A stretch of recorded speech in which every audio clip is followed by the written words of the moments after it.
نماز کے اندر کچھ واجبات جو ہیں، کیونکہ کل فرائض کے اعتبار سے تو ہمارا درس کمپلیٹ ہو گیا، خروج بسنعی تک کے.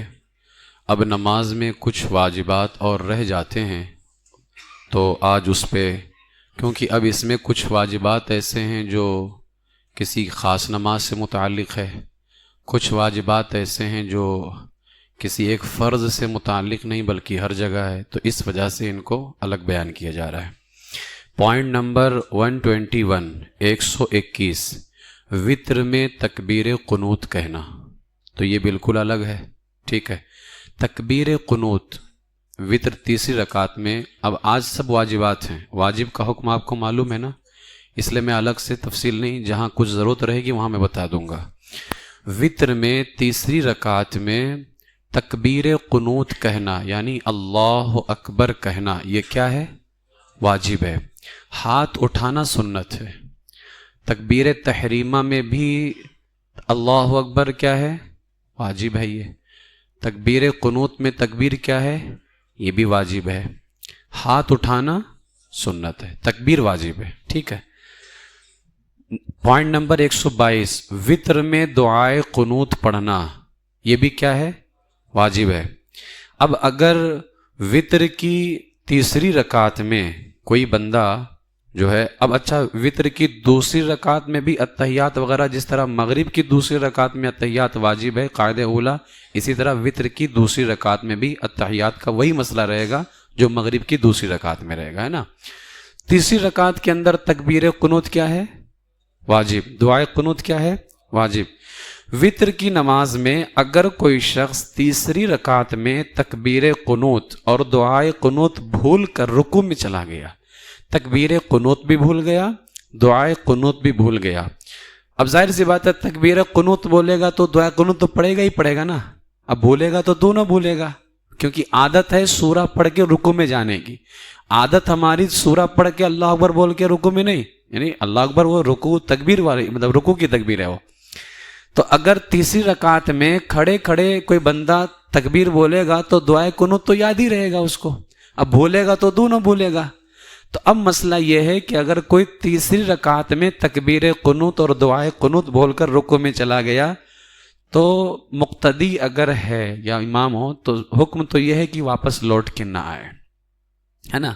لیکن اگر واپس لوٹ کر آیا اور تکبیر کہہ کر کے دعائے قنوت پڑھی تو فرماتے اب دوبارہ رکوع نہ کرے، وہ دوبارہ رکوع نہ کرے، نماز پوری کرے.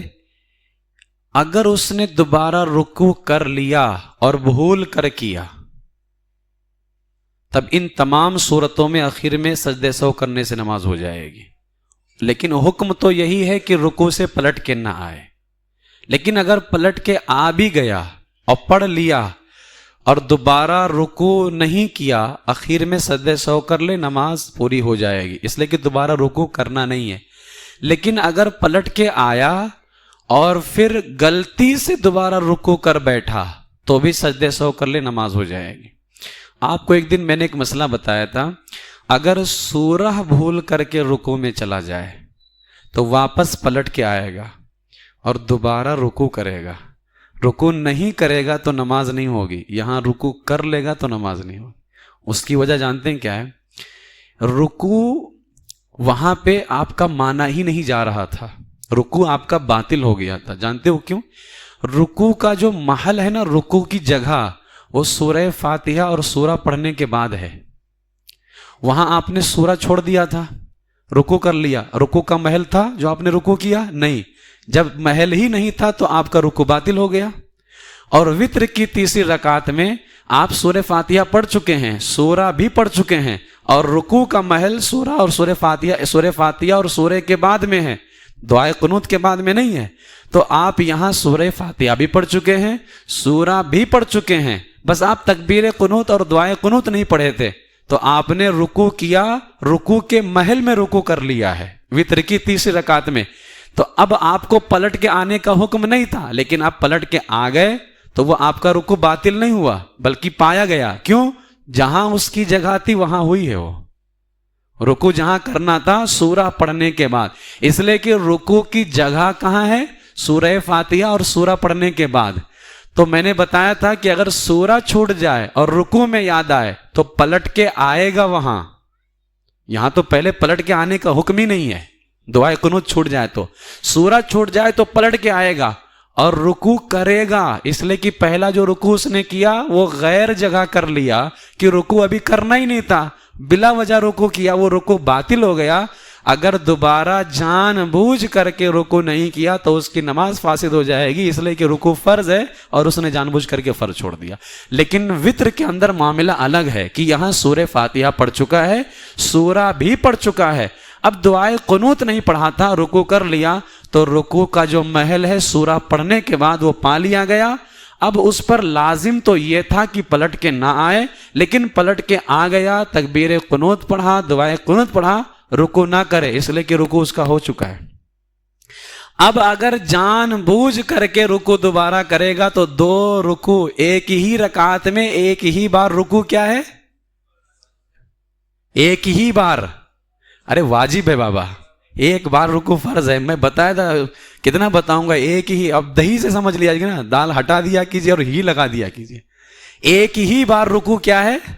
واجب ہے، ایک بار فرض ہے نا، جیسے دو سجدے فرض ہے، دو ہی بار کیا ہے؟ واجب ہے، یہ یاد رکھا کیجئے۔ تو اگر اس نے جان بوجھ کر کے دوبارہ رکوع کیا تو ایک ہی بار واجب تھا نا، واجب کے خلاف جان بوجھ کر کے گیا ہو، نماز ہوگی نہیں۔ لیکن اگر غلطی سے دوبارہ رکوع کر لیا تو واجب چھوٹ گیا، غلطی سے چھوٹا تو سجدے سو سے نماز اس کی۔ آپ کو مسئلہ سمجھ میں آیا؟ امام صاحب بھول کر کے، کیونکہ اب ظاہر سی بات ہے باقی دنوں میں غلطی ہوگی تو اپنی اکیلے دیکھا جائے گا، رمضان میں غلطی ہوگی تو امام صاحب کے چکر میں سب جاتے ہیں۔ امام صاحب اب ظاہر سی بات ہے ایک 20 رکعت کی بھی عادت پڑی رہتی ہے پڑھنے کی اور رکوع میں جانے کی، امام صاحب تیسری رکعت میں سورہ قل اللہ شریف یا جو بھی سورہ پڑھے رکوع میں چلے گئے، اب کسی حضرت نے پیچھے سے لقمہ دے دیا کہ ابھی تک دعا قنوت باقی ہے، امام صاحب نے اگر لقمہ لے لیا تو سب کی نماز فاسد، سب کی نماز کیا ہو گئی؟ کیوں؟ یہاں پلٹ کے آنے کا حکم نہیں تھا، مقتدی نے بلا وجہ لقمہ دیا ہے، اور غلط لقمہ امام لے لیے تو امام آیا اٹھ کر کے تو اس کے اب امام کی نماز فاسد، تو پیچھے والے سب امامی کے پیچھے تو کھڑے تھے تو اس کی بھی نماز فاسد ہو جائے گی۔ اس لیے آپ حضرات، اچھا امام اگر نہیں آیا تو وہ لقمہ دینے والی کی تو اسی ٹائم پہ فاسد ہو گئی، اس لیے آپ لوگ بھی ہر جگہ نماز صحیح مت کرایا کیجئے۔ لقمہ دینے کے مسائل ہیں شریعت میں، ہے نا، یہ بھی جاننا بہت ضروری ہے کہ لقمہ کب دینا ہے کب نہیں دینا ہے، بہت مسئلے ہوتے ہیں۔ تو امام یہ ہمیشہ یاد، میں نے پچھلے سال بتایا بھی تھا، شاید کسی کو میں کچھ ضروری مسئلے بتا دیتا ہوں تاکہ آپ ایسا مجھے لقمہ مت دیں کبھی بھی، ٹھیک ہے؟ تو اگر امام صاحب تیسری رکعت میں رمضان میں چلے گئے، دعائے قنوت نہیں پڑھے تو آپ کو لقمہ دینا ہے؟ نہیں دینا ہے، ٹھیک ہے؟ یہ مسئلہ اس کے اندر تھا۔ وتر کی آخری رکعت میں جو ہے یہ مسئلہ تھا دعائے قنوت کا، وہ میں نے آپ کے سامنے پیش کر دیا ہے۔ اب وتر کی جو آخری رکعت ہوتی ہے یعنی تیسری رکعت ہوتی ہے، اچھا ایک وتر کے اندر ایک مسئلہ یہ بھی ہے کہ وتر میں کسی کو یہ شک ہو گیا، پہلی رکعت پڑھ رہا تھا اور شک ہو گیا کہ یہ پہلی رکعت ہے کہ دوسری رکعت ہے کہ تیسری رکعت ہے نا، وتر کی پہلی رکعت میں شک ہو گیا کہ یہ پہلی ہے یا دوسری ہے یا تیسری ہے، اب کیا کرے؟ اب اصل میں وتر کا مسئلہ الگ ہے کیونکہ تیسری رکعت میں دعائے قنوت پڑھنا رہتا ہے، تو وتر کی پہلی رکعت میں کیا شک ہوا کہ پہلی ہے یا دوسری ہے یا تیسری ہے، تو فرماتے ہیں کہ وہ پہلی رکعت میں بھی دعائے قنوت پڑھے، قاعدہ کرے، اس کے بعد دوسری 2 رکعتیں اور پڑھے، دوسری رکعت میں بھی دعائے قنوت پڑھے، قاعدہ کرے، تیسری رکعت میں بھی دعائے قنوت پڑھے اور قاعدہ کرے۔ اگر پہلی رکعت میں شک ہوا کہ یہ پہلی ہے کہ دوسری ہے کہ تیسری ہے تو تینوں میں دعائے قنوت پڑھے گا اور تینوں میں کیا کرے گا؟ قاعدہ کرے گا۔ اور اگر دوسری رکعت میں شک ہوا کہ یہ دوسری ہے کہ تیسری ہے تو دوسری میں بھی دعائے قنوت پڑھے گا، قاعدہ کرے گا، اور تیسری میں تو پڑھے گا ہی پڑھے گا۔ بات سمجھ میں آئی؟ یہ مسئلہ، کچھ مسئلے آپ کے لیے نئے ہوں گے لیکن اس کو قبول کر لیجئے گا کیونکہ سب باہر شریعت سے ہے، ٹھیک ہے؟ تو یہ مسئلہ جو ہے آپ کو میں نے بتا دیا. دعائے قنوت اگر یاد نہ ہو، دعائے قنوت ہم پڑھتے ہیں نا اللہم انا نستعینک ونستغفرک، یہ بہتر ہے، سب سے بہتر یہی ہے. اگر دعائے قنوت یاد نہ ہو تو فتاوی رضویہ شریف کے اندر میرے امام فرماتے ہیں یاد کر لینا چاہیے. جب تک یاد نہ ہو اللہم ربنا آتنا فی الدنیا حسنہ وفی الآخرۃ حسنہ وقنا عذاب النار پڑھ لے. خالص ربنا آتنا نہ پڑھے، اس لیے کہ ربنا آتنا قرآن کی آیت ہے، اور اللہم لگا دیں گے تو یہ دعا بن جاتی ہے. اور تکبیر قنوت کے بعد ہم کو سورہ نہیں تلاوت کرنی ہے، دعا کرنی ہے، تو اللہم کے ساتھ ہی پڑھنا ہے. آپ کو یہ ربنا آتنا یاد نہیں ہے، کوئی اور یاد ہے اللہم رب اجعلنی مقیم الصلاۃ وہ پڑھ دی، لیکن اللہم لگا کر کے. 40 ربنا ہے نا، تو جو ربنا آپ کو یاد ہو لیکن اللہم لگا کر کے، خالص ربنا نہیں، اس لیے کہ خالص ربنا کے ساتھ قرآن کی آیت ہے. ٹھیک ہے، تو اللہم لگا دیں گے تو وہ دعا بن جائے گی اور دعا پڑھنی ہے. فرماتے ہیں اگر یہ بھی یاد نہ ہو ربنا، پہلے تو اللہم انا نستعینک وہ یاد نہ ہو تو اللہم ربنا آتنا فی الدنیا حسنہ، یہ بھی یاد نہ ہو تو اعلیٰ حضرت فرماتے ہیں 3 بار اللہم اغفر لی کہہ لے. کیا کہہ لے؟ اللہم اغفر لی. یہ بھی نہ آئے تو اب کیا کرے؟ 3 مرتبہ یا ربو یا ربو یا ربو کہہ لے، واجب اس کا ہو جائے گا، سجدے سو کی کوئی ضرورت نہیں ہے. ٹھیک ہے، دعائے قنوت پڑھنا واجب ہے، یہ بھی دعا ہی ہے، لیکن بہتر کون سا ہے؟ جو ہم پڑھتے ہیں اللہم انا نستعینک. اگر وہ یاد نہ ہو تو آپ کو یاد آ گیا نا وہ ترتیب، اللہم ربنا آتنا فی الدنیا حسنہ. اگر وہ یاد نہ ہو تو اللہم رب اغفر لی 3 مرتبہ کہہ لے. اور اگر یہ بھی یاد نہ ہو تو 3 مرتبہ کیا کہے؟ یا ربو یا ربو یا ربو. جب تک کسی کو یاد نہ ہو تو خدا کے واسطے چھوڑا مت کرو، یہ کہہ لو. میرے امام نے کتنی آسانی فرمائی ہے. اعلیٰ حضرت کا احسان صرف عقیدے پہ نہیں ہے، عمل پہ بھی ہے. ہر جگہ امام احمد رضا کا احسان ہے. ٹھیک ہے، لیکن اس کو یاد کرنے کی کوشش کرو.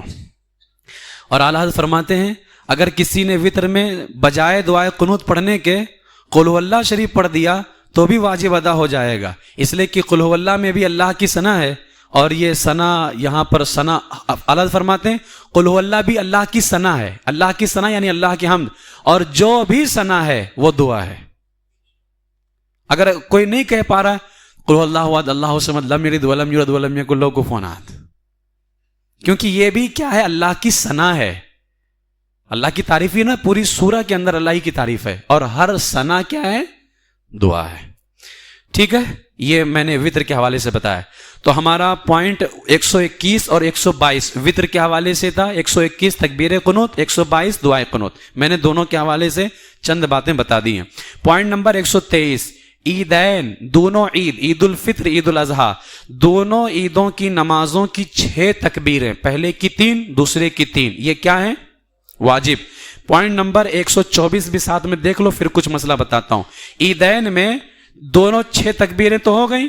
پہلی رکعت میں تلاوت کرنے سے پہلے ہے نا، پہلی رکعت میں تلاوت کرنے سے پہلے، اور دوسری رکعت میں تلاوت کرنے کے بعد ہے. پہلے کی 3 دوسرے کی 3، یہ 6 ہو گئی. 6 کیا ہے؟ واجب. دوسری رکعت میں عید الفطر میں بھی عید الاضحیٰ میں اور نماز ہم پڑھتے ہیں تو رکوع میں جانے کے لیے جو اللہ اکبر کہتے ہیں وہ کیا ہے؟ سنت. اور نمازوں میں رکوع والی تکبیر کیا ہے؟ میں نے بتایا نا، سب تکبیرات انتقال ہیں. تکبیرات انتقال سنت ہے، یہی تو آپ کو یاد کرنا ہے. اس لیے میں نے کہا کہ اس کو جب جاؤ تو یاد کرو کہ یہ سنت ہے. ٹھیک ہے، تب یاد ہوگا اچھے سے. نا ایک ساتھ بیٹھ کے رٹو گے تو نہیں ہونے والا ہے. لیکن عید الفطر اور عید الاضحیٰ میں دوسری رکعت میں، وہ بھی پہلی رکعت میں نہیں، عید الفطر عید الاضحیٰ میں پہلی رکعت میں رکوع میں جانے والی اللہ اکبر بھی سنت ہے، لیکن دوسری رکعت میں جو رکوع میں جاتے ہیں عید الفطر عید الاضحیٰ میں، وہ اللہ اکبر کیا ہے؟ واجب ہے. تکبیر واجب، اور اس کے لیے لفظ اللہ اکبر واجب. جیسے تکبیر تحریمہ میں تکبیر فرض اور لفظ اللہ اکبر کیا ہے؟ واجب ہے. ایسے ہی عید الفطر عید الاضحیٰ میں دوسری رکعت کے رکوع کی تکبیر واجب، اور اس میں لفظ اللہ اکبر بھی واجب ہے. اب اس کو آپ کو اتنا مسئلہ پتا ہے کہ یہ دونوں واجب ہے نا، 6 تکبیر واجب، رکوع کی دوسری رکعت کی رکوع کی تکبیر بھی کیا ہے؟ واجب ہے. اگر کوئی بھول گیا تو سجدے 100 کرنا پڑے گا. امام عیدین کی نماز میں امام نے 6 تکبیر سے زیادہ کہہ ڈالا تو سجدے 100، کیونکہ سجدے 100 واجب بھول جائے تو بھی سجدے 100، اور واجب زیادہ ہو جائے تو بھی سجدہ سہو. ٹھیک ہے.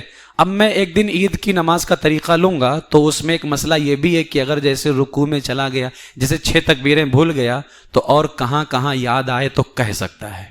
ٹھیک ہے. لیکن سجدہ سہو, لیکن یہ بھی ایک مسئلہ یہاں پر ہے. فرماتے ہیں کہ جمعہ اور عیدین کی نماز میں اگر سہو ہوا سجدہ سہو اور ہجوم بہت زیادہ ہے تو بہتر یہ ہے کہ سجدہ سہو نہ کرے جمعہ اور عیدین کی نماز میں. ٹھیک ہے. نماز اس کی ہو جائے گی. اتنا مسئلہ سمجھ میں آ گیا. میں عیدین کی نماز کا طریقہ لوں گا تو اس میں بتاؤں گا کہ اگر کبھی جیسے کوئی تکبیر بھول جائے اور کہیں یاد آئے تو کہاں کہاں کہہ سکتا ہے, انشاءاللہ اس میں بتاؤں گا. اس کے بعد ہم آتے ہیں پوائنٹ نمبر, ہمارا جو ہے پوائنٹ نمبر 125 ہے نا. 4 پوائنٹ ہو گئے, 21 22 23 24 ہو گئے.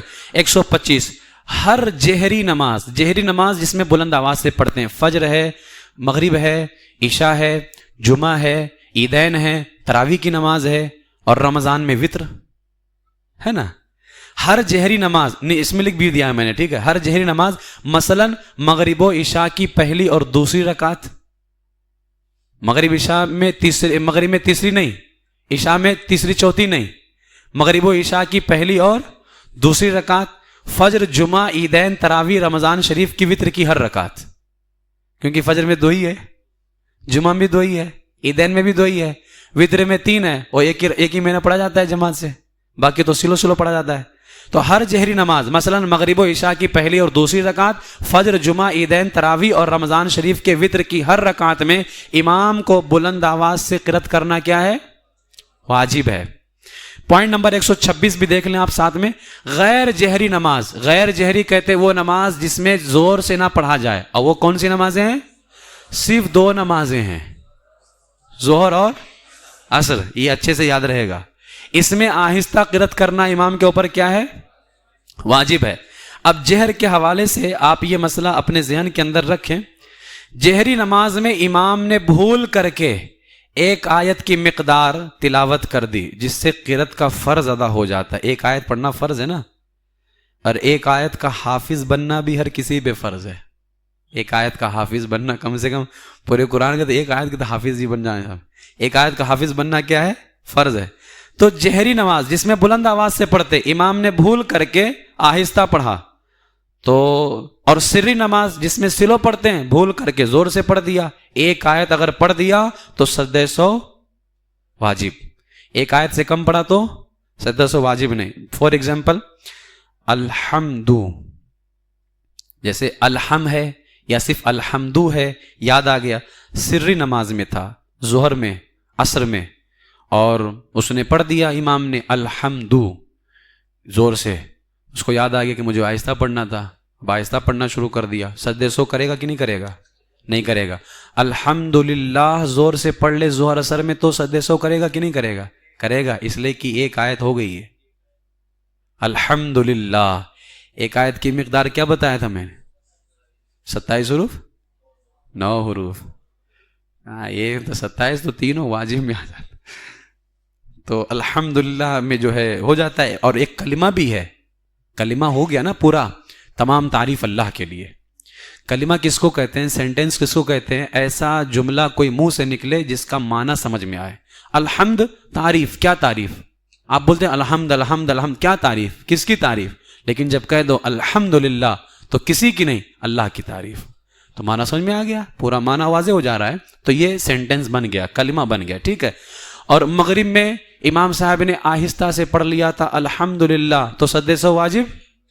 مغرب میں آہستہ پڑھ لیا الحمدللہ تو سجدہ سہو واجب ہے کہ نہیں؟ اور اگر آہستہ پڑھا تھا الحمد یا الحمدو تو سجدہ سہو کرے گا؟ نہیں کرے گا. اتنا سمجھ میں آ گیا آپ کو؟ یہ تو جماعت کا مسئلہ ہوا. اکیلے نماز پڑھنے والا شخص, جماعت کے ساتھ تو صرف امام ہی صاحب پڑھیں گے, باقی تو کسی کا مسئلہ نہیں ہے. اکیلے پڑھنے والا بندہ, جیسے مثال کے طور پر کوئی ایک بندہ اکیلے نماز پڑھ رہا ہے, فجر کی نماز. فجر کون سی نماز ہے؟ جہری کی سری؟ جہری. اکیلے پڑھنے والا اگر کوئی فجر ادا کر رہا ہے, شریعت نے اس کو اختیار دیا ہے, چاہے تو زور سے پڑھے چاہے تو آہستہ پڑھے. اکیلے پڑھنے والا. مغرب کوئی اکیلے پڑھ رہا ہے, اختیار ہے, چاہے تو زور سے پڑھے چاہے تو آہستہ پڑھے. عشاء پڑھ رہا ہے, چاہے تو زور سے پڑھے چاہے آہستہ. اب اگر کوئی بندہ فجر میں زور سے پڑھ دے تو کوئی سجدے سو کا مسئلہ ہی نہیں، اس لیے کہ اس کو شریعت نے اختیار دیا ہے. لیکن اگر کوئی اکیلے ظہر پڑھ رہا تھا یا عصر پڑھ رہا تھا اور اس میں اکیلے پڑھنے والے نے الحمدللہ زور سے پڑھ دیا تو سجدے سو واجب، اس لیے کہ سری میں اختیار نہیں ہے، اس کو جہری میں اختیار ہے. اختیار تھا آہستہ پڑھے یا زور سے پڑھے، سجدے سو کوئی مسئلہ ہی نہیں تھا. لیکن جو سری ہے اکیلے پڑھنے والا بھی اس میں آہستہ پڑھنا اس پر واجب ہے.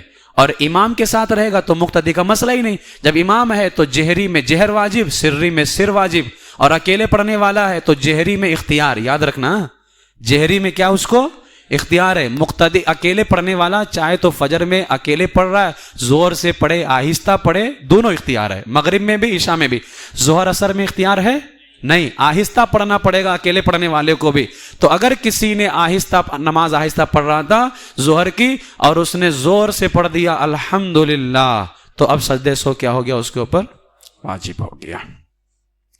یہ مسئلہ میں نے آپ کو بتایا ہے. اسی طرح رمضان مبارک میں با جماعت وطر میں یا تراویح کی نماز میں بھی امام نے آہستہ قرات کی تو سجدے سو واجب ہے. ٹھیک ہے، کیونکہ تراویح کے اندر بھی زور سے پڑھنا واجب، وطر کے اندر بھی زور سے پڑھنا کیا ہے، واجب ہے. جمعہ اور عیدین کی نمازوں میں بھی امام پر زور سے پڑھنا کیا ہے، واجب ہے. لیکن اگر جمعہ اور عیدین میں امام نے الحمدللہ پڑھ لیا آہستہ تو سجدے سو واجب، اور نہیں کیا سجدے سو تو نماز ہوگی کہ نہیں ہوگی، ہو جائے گی، اس لیے کہ سجدے سو معاف ہے وہاں پہ، ہے نا. اب مسئلے میں نہیں بتاؤں گا، اب جو پوائنٹ ہیں صرف اس کو یہ دیکھ لیتے ہیں آپ بس.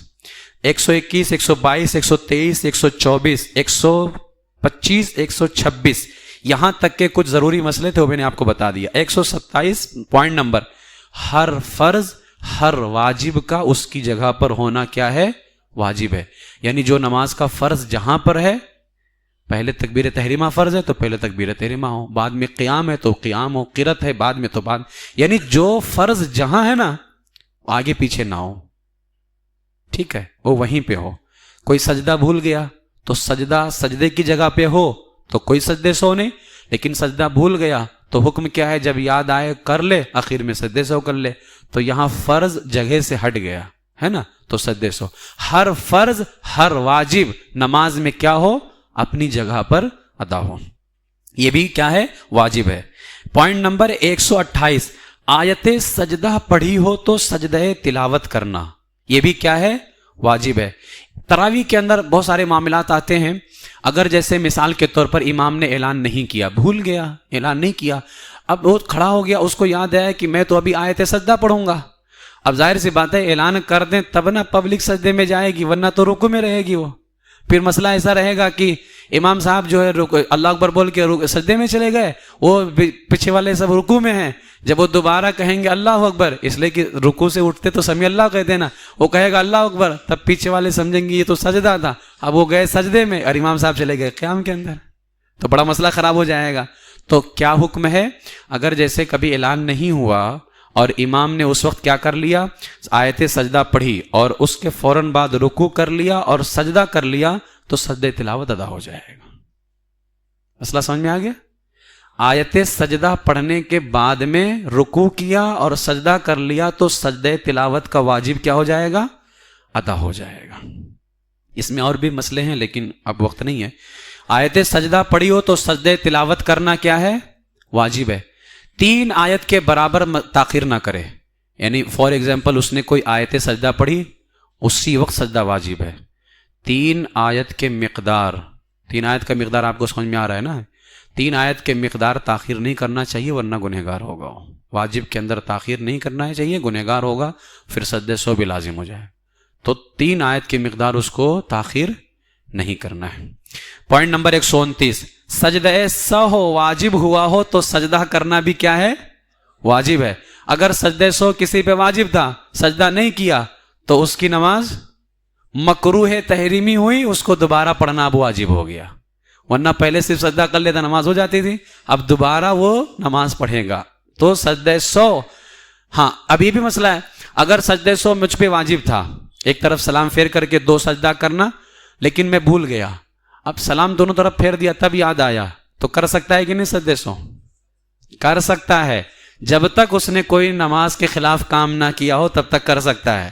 اور اگر مسجد سے باہر چلا گیا، کسی سے بات چیت کر لی، سلام کر لیا، کھا پی لیا، تو اب دوبارہ پڑھنا پڑے گا۔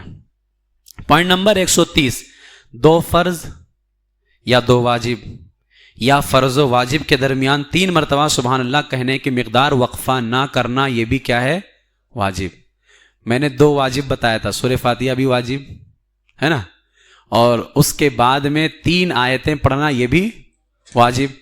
ان دونوں کے درمیان اگر 3 مرتبہ سبحان اللہ کے برابر وقفہ ہو گیا تو آپ کے اوپر سجدے سو واجب، آمین اور بسم اللہ چھوڑ کر کے، ہے نا۔ تو اس میں تو 2 فرض یا 2 واجب، دونوں سجدے فرض ہیں، دونوں کے درمیان ایک تسبیح کی مقدار ٹھہرنا واجب ہے، زیادہ نہیں ٹھہر سکتا ہو۔ رکوع سے اٹھا، ہے نا، رکوع، قرات کرنا کیا ہے؟ فرض۔ رکوع کیا ہے؟ فرض۔ 2 فرض ہو گئے، قرات اور رکوع، دونوں کے درمیان قرات کرنے کے بعد کھڑے ہو کے سوچتا رہا، 3 تسبیح ہو گئی، تو یہ 2 فرض ہو گئے نا۔ 2 واجب بھی میں نے بتا دیا، سورہ فاتحہ بھی واجب، تو 2 فرض 2 واجب، ان دونوں کے درمیان اگر 3 تسبیح کے برابر وقفہ کر دیا تو سجدے سو واجب۔ آگے، یا فرض و واجب کے درمیان، فرض و واجب کے درمیان اگر 3 مرتبہ سبحان اللہ کہنے کے برابر وقفہ کیا، تیسری رکعت کا قیام کیا ہے؟ تیسری رکعت کے لیے کھڑا ہونا کیا ہے؟ فرض ہے۔ ارے بابا، قیام فرض نہیں ہے، تو تیسری رکعت کا کھڑا ہونا کیا ہے؟ فرض ہے۔ دوسری رکعت کا بیٹھنا کیا ہے؟ واجب۔ التحیات کے بعد میں فوراً کھڑا ہونا کیا ہے؟ واجب۔ اگر وہ درود ابراہیمی پڑھنے لگ گیا یا بیٹھ کر کے التحیات کے بعد سوچتا رہ گیا، تو فرض جو قیام ہے اور جو واجب ہے اس کے درمیان وقفہ ہوا کہ نہیں ہوا؟ تو 2 فرض 2 واجب یا فرض و واجب کے درمیان وقفہ ہو 3 تسبیح کے برابر تو 3 سبحان اللہ کے برابر تو سجدے سو کیا ہو جاتا ہے؟ واجب ہو جاتا ہے۔ میں نے ایک بیان دیا تھا درس بیچ میں، سجدے سو کب اور کیسے، وہ بیان موجود ہے، اس میں نے 7 صورتیں بتائی ہیں سجدے سو کی۔ کب؟ 7 صورتیں تفصیل کے ساتھ، اور سجدے سو کے 3 طریقے میں نے بتائے ہیں اس کے اندر۔ آپ وہ عام طور سے ہم لوگ ایک طریقے پہ عمل کرتے ہیں نا، تینوں طریقے مذہب حنفی کے اندر ہیں۔ ہم کون سا عمل کرتے؟ التحیات پڑھے، ایک طرف سلام پھیرے، 2 سجدہ کیے، پھر التحیات، درود ابراہیمی، دعائے معصورہ، پھر دونوں طرف سلام نا، ایک طریقہ ہو گیا سجدے سو کا۔ دوسرا طریقہ سجدے سو کا، التحیات ہم پڑھتے ہیں، پھر درود ابراہیمی پڑھ لیا، دعائے معصورہ پڑھ لیا، پھر ایک طرف سلام پھیرا، 2 سجدہ کیا، بعد میں التحیات پڑھا، دونوں طرف سلام پھیر دیا۔ بات سمجھ میں آ گئی؟ 2 طریقے ہو گئے نا۔ پہلے والے طریقے میں 2 سجدوں سے پہلے صرف التحیات اور 2 سجدوں کے بعد باقی 3۔ دوسرے طریقے میں 2 سجدوں سے پہلے باقی 3 اور 2 سجدوں کے بعد صرف التحیات۔ اور تیسرا طریقہ 2 سجدوں سے پہلے بھی تینوں اور 2 سجدوں کے بعد بھی تینوں۔ یہ تینوں طریقوں سے آپ سجدے سو کر سکتے ہیں، ٹھیک ہے۔ اب انشاءاللہ تبارک و تعالی کل تو نہیں درس ہوگا، پرسوں انشاءاللہ۔ جی ہاں، کس کی؟ امام کی آیت غلط ہو گئی مطلب؟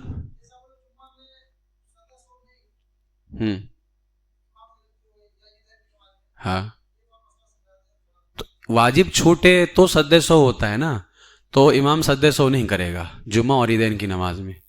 اب کوئی آیت آپ چھوٹنے کی شاید بات کر رہے ہیں، تو آیت چھوٹنے کا مسئلہ یہ ہے کہ اگر امام 3 آیتیں پڑھ چکا تھا اس کے بعد چھوٹا ہے تو کوئی مسئلہ ہی نہیں۔ ہاں، یہ دیکھا جائے گا اس نے آیت میں کوئی ایسی غلطی تو نہیں کی ہے کہ معنی فاسد ہو گیا۔ معنی فاسد ہو جائے تو نماز فاسد ہو جاتی ہے، چاہے ہجوم رہے یا پیچھے پوری دنیا کھڑی ہو کر کے پڑھے، سمجھے کہ نہیں؟ معنی فاسد ہو گیا تو۔ مجھ سے جیسے ایک مرتبہ رمضان شریف میں کسی نے مسئلہ پوچھا تھا، آپ 30ویں پارے کے اندر آپ دیکھتے ہوں گے سورۃ الانشقاق، سورۃ الانشقاق میں ایک آخر میں آیت ہے الا الذین آمنوا وعملوا الصالحات فلہم اجر غیر ممنون، ہے نا۔ اور والتین کے اندر بھی والتین لقد خلقنا الانسان فی احسن تقویم ثم رددناہ اسفل سافلین الا الذین آمنوا وعملوا الصالحات فلہم اجر غیر ممنون۔ یہاں پہ ختم، سورۃ الانشقاق میں مکمل۔ سورۃ الانشقاق میں آپ دیکھیں سب سے آخری آیت کون سی ہے؟ سب سے آخری آیت الا الذین آمنوا وعملوا الصالحات لہم اجر غیر ممنون، سورۃ الانشقاق میں کوئی یہ پڑھ رہا تھا. اب اس کے بعد میں وہ اس کے بعد کہاں چلا گیا؟ سورۃ التین کے اندر. سورۃ التین میں آگے آیت بھی ہے فما یکذبک، یہاں فلہم اجر غیر ممنون فما یکذبک بعد. اچھا وہاں ولہم ہے، یہاں فلہم ہے، تو کوئی پڑھ رہا تھا وہاں کا اور پڑھ دیا یہاں کا، تو معنی فاسد نہیں ہوا. یہ معنی فاسد نہیں ہوتا ہے. ٹھیک ہے، ایک مثال دیتا ہوں میں. قرآن پاک میں ایک آیت ہے وَأَنَّ اللَّهَ يَبْعَثُ مَنْ فِي الْقُبُورِ، اور اللہ ان کو اٹھائے گا جو قبروں میں ہیں. قبروں میں وَأَنَّ اللَّهَ يَبْعَثُ، اللہ اٹھائے گا. اب اگر کسی نے یہاں لا لگا دیا وَأَنَّ اللَّهَ لَا يَبْعَثُ، صدبار معاذ اللہ رب العالمین سے بتانے کے لیے، اور اللہ نہیں اٹھائے گا جو قبروں میں ہیں، معنی فاسد ہو گیا. معنی کیا ہو گیا؟ اب یہ تو آیت میں نے 17ویں پاری کی پڑھی ہے، آپ کو بتانے کے لیے پڑھتا ہوں. قل یا الکافرون تو یاد ہوگا نا سب کو. اس میں کیا آیت ہے؟ آخر کی آیت کیا ہے؟ لکم دینکم ولی دین، ہے نا. اس سے پہلے ولا انا عابد ما عبدتم، ولا انا عابد ما عبدتم، میں اس کی عبادت نہیں کرتا جس کی تم کرتے ہو. ہم کافروں سے کیا کہتے ہیں؟ ولا انا عابد ما عبدتم، ہم اس کی عبادت نہیں کرتے جس کی تم کرتے ہو. یہاں کسی نے کہہ دیا انا عابد ما عبدتم، صدبار معاذ اللہ، میں اس کی عبادت کرتا ہوں جس کی تم کرتے ہو. معنی فاسد ہو گیا. قرآن میں انما یخشی اللہ من عبادہ العلماء، یہ اکثر سب کو یاد رہتا ہے کہ اللہ کے بندوں میں اللہ سے ڈرنے والے علماء ہیں. اب اس میں زیر زبر کے اندر بھی غلطی ہوتی ہے، معلوم ہے. انما یخشی اللہ، لا ہا کے اوپر کیا ہے؟ ہا کے اوپر کیا ہے؟ زبر. علماء، علماء میں حمزہ واو جو ہے اس پہ کیا ہے؟ پیش ہے. تو اللہ کے بندوں میں اللہ سے ڈرنے والے علماء ہیں. لیکن اگر اس کو کوئی اس طرح سے پڑھ دے انما یخشی اللہ من عبادہ العلماء، معاذ اللہ مانا ہو جائے گا کہ اللہ بندوں میں زیادہ علماء سے ڈرتا ہے. سبحان معاذ اللہ. اس طرح سے اب وہ ڈیپینڈ کرتا ہے کہ امام کیسا ہے. اسی لیے کہا گیا ہے امام عالم کو بناؤ، تاکہ اگر کبھی اس طرح کا، شاید آپ کو یاد ہو یا نہ یاد ہو، میں نے ایک مرتبہ لاک ڈاؤن کے اندر، دوسرا لاک ڈاؤن جو تھا، اس میں میں نے عشاء کی نماز کے اندر یہ جو عما یتساءلون سورہ ہے نا، میں نے اس کے اندر پڑھ دیا تھا یوم یقوم الروح والملائکۃ صفا لا یتکلمون. تو اس کا معنی کیا ہوتا ہے؟ یوم یقوم الروح والملائکۃ صفا، قیامت کے دن روح الامین یعنی جبریل اور فرشتے صف بنا کے کھڑے ہوں گے، کسی کو بولنے کی ہمت نہیں ہوگی اللہ کی بارگاہ کے. میں نے پڑھ دیا تھا یوم یقوم الروح والملائکۃ کے بجائے میں نے معاذ اللہ رب العالمین اللہ رب العزت کا نام لے لیا تھا. ٹھیک ہے، تو اب معنی کیا ہو جاتا تھا کہ قیامت کے دن روح الامین اور اللہ صف بصف کھڑے ہوں گے، کسی کو بولنے کی ہمت نہیں ہوگی. فوراً ہوگی غلطی. میں نے دوسری رکعت میں ہی شاید یوں ہی بس، جبکہ سلام پھیرنے کی ضرورت نہیں، نماز تو پھر میں نے دوبارہ میں نے بتایا اور میں نے بعد میں سب کو کلمہ، جبکہ آپ تو معنی جانتے ہی نہیں تھے، لیکن میں نے احتیاطاً سب کو پھر کلمہ پڑھایا. تو اب وہ اپنے کو سمجھ میں آ گیا یہ میرے رب کا فضل ہے. اب یہی جو میں نے اس سے پہلے مثال دی تھی، کیونکہ اب ہم جو ہے اللہ رب العزت کا سب پہ رمضان میں بہت فضل ہوتا ہے، لیکن حافظ پہ سب سے زیادہ فضل ہوتا ہے. یقین جانے وہ اگر فضل نہ فرمائے نا تو یہاں کھڑے ہو کے سنانا تو ایک صفحہ تو کیا ایک آیت بھی نہیں ہم سنا سکتے. اب یہی جو آیت میں نے وَإِنَّ اللَّهَ يَبْعَثُ مَن فِي الْقُبُورِ، قرآن شریف میں وَأَنَّ السَّاعَةَ آتِيَةٌ لَا رَيْبَ فِيهَا ہے، وَأَنَّ السَّاعَةَ آتِيَةٌ لَا رَيْبَ فِيهَا، قیامت اللہ کی نشانی ہے جس میں کوئی شک نہیں ہے. اب میں اس کو پڑھ رہا تھا تو آگے آیت ہے وَأَنَّ اللَّهَ يَبْعَثُ، یہاں کیا ہے وَأَنَّ السَّاعَةَ آتِيَةٌ لَا رَيْبَ فِيهَا، لا ریب فیہا ہے. میں سوچ رہا تھا کہ وہاں وَأَنَّ اللَّهَ لا يَبْعَثُ آئے گا کہ يَبْعَثُ آئے گا، پھر فوراً ذہن میں معنی آیا کہ لا آئے گا تو معنی ہو جائے گا کہ اٹھایا نہیں جائے گا، اور اللہ تعالیٰ تو قیامت میں سب کو اٹھائے گا. تو اس غلطی سے میں بچ گیا. تو یہ ڈیپینڈ کرتا ہے کہ امام کیسا ہے. اس لیے امام عالم کو بناؤ تاکہ اگر کبھی اس طرح کے کوئی معاملات آ جائیں. آپ نے جو سوال کیا وہ سوال تھوڑا بہت ڈیپلی ہو، ہے نا. اگر کبھی کسی مقتدی سے ہمارے کبھی غلطی ہو جائے، وہ ضرور عالم سے رابطہ کرے کہ حضرت ایسی ایسی غلطی ہوئی ہے، کیا معنی فاسد ہو یا نہیں. اگر معنی فاسد نہیں ہے اور آپ نے 3 آیتیں پڑھ لی تھیں، اب چاہے یہاں سے وہاں چلے جائیے، کہیں بھی چلے جائیے، آپ کی نماز ہو جائے گی.